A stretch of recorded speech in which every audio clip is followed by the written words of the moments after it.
I'm Lara. I'm Brock. And welcome to TEFL Talk.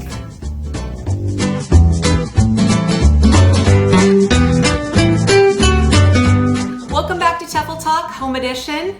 Brock, it's great to see you. Well, as you can see, I'm doing quite well, and I'm really ready to share some grammar tips with our TEFL Talk audience. You know, Brock, I have to say, I always start these episodes saying how excited I am to talk about this topic. Today, though, I'm not really into grammar, so I have to say I'm not quite as excited as you seem to be. Well, that's understandable. Not everyone loves grammar, but I think it gets a bad rap. Speaking of bad rap, I'm just kidding. I wouldn't do that to our audience. No one wants to hear me rap. You had me worried. So let's dive in. Why does grammar get a bad rap? Well, I think the delivery is to blame, and what I want to focus on today is making grammar lessons more communicative. When you say making more communicative, do you mean like the teacher would explain a grammar structure and then all the students would just repeat it back to her, kind of a call and repeat sort of thing? No, it absolutely doesn't mean that. Making a grammar lesson more communicative is less about grammar, actually, and more about the way that we can use grammar to communicate in the real world. What it boils down to is that we need language to deal with real life situations. It's based on what people might actually say. And while we want to take age and proficiency into consideration when we're building a lesson, we also want to make sure that it's merely challenging and not defeating students. And then finally, it's very important to give as much practice as possible so the students can internalize it. That's why we put such an emphasis on pair and group work. But what it really comes down to is meaning. Grammar carries meaning.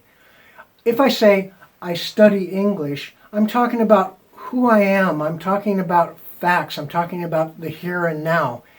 If I use the present progressive, if I say, I'm studying English, it's an ongoing action, or maybe to talk about the future. If I say, I studied English, the past tense, it's back there. It's blocked off. In fact, even the time it could happen is blocked off. However, if I use the present progressive, I have studied English, it indicates that there's something that happened in the past tense that has a direct influence, a direct relevance on the present.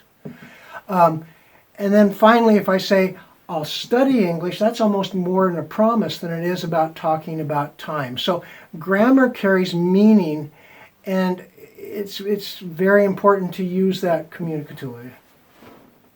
I hear you. So what you're saying is that you need to base the learning on things that students would use in their everyday lives, maybe like problems they would try to solve or situations they could actually see themselves in. It's about relevance. That is exactly what I mean. Did you look at my notes? It comes down to relevancy, and it comes down to ways that teachers can make their lessons more communicative. Yeah, totally. It's just like, I don't know, coming up with a really cool rap. Rap? I suppose in some cases, maybe. What's important is teachers should talk less so the students can talk more. And that they can engage learners in more authentic language, not just the listen and repeat that you mentioned earlier on. And something really important to keep in mind is that feedback should be given after the task is completed. In other words, don't interrupt students when they're still talking. Wait until they're finished. Otherwise, you're just taking the air out of the communication balloon. Okay, Brock, I like what you're saying, and it seems easy enough in most circumstances, but I'm still having an issue figuring out how I might apply this to a grammar lesson. You think you would be willing to maybe walk me through a grammar example? What were you saying? And if you could make it, hey, you interrupted me. You're messing up my flow. Oh, I'm sorry. Rule number 1, don't mess up the flow. I'll get that as a tattoo. Is that okay? Let's assume you're teaching a lesson on the gerund. How about the gerund? The gerund. You mean a word that's derived from a verb but functions as a noun? Yeah, I believe you now when you say you don't like grammar. I understand.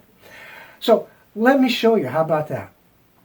Sounds So, great. first of all, we'll have a non-communicative way of teaching the gerund. It might look a little bit like this.